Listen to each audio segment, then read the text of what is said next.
तरबियत याफ्ता दहशत गर्दों के जरिए अपने जत्थों को ट्रेनिंग दी। और मैं ये भी बता दूं, ये सब अचानक नहीं हुआ, अवाम नहीं निकली, अवाम ये होती है। कहीं भी अवाम नहीं निकलती, जब अवाम निकलती है तो पूरा मुल्क जैम हो जाता है। अवाम तीली और माचिस लेकर नहीं निकलती।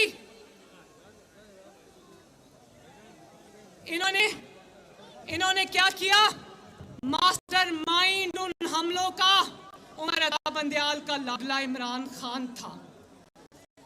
6 महीने से जो जमान पाक में छुप कर बैठा है ना, इसने टारगेट सेट किए हुए थे। इसने बताया हुआ था, अपने लोगों को लिस्टें बनाई हुई थी कि जिस दिन मेरी गिरफ्तारी हो, तुम लोगों ने, ये है तुम्हारे टारगेट, तुमने यहां जाकर सीधे हमले करने, आग लगानी है। और आप देखो, मैं लाहौर की बात करती हूँ।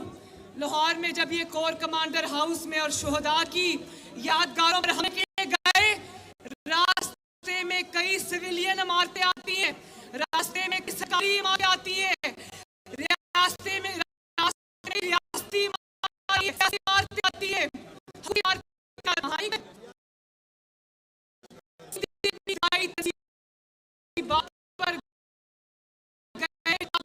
हुआ था, जो हुक्म मिला हुआ था, वहां गए और हमले किए।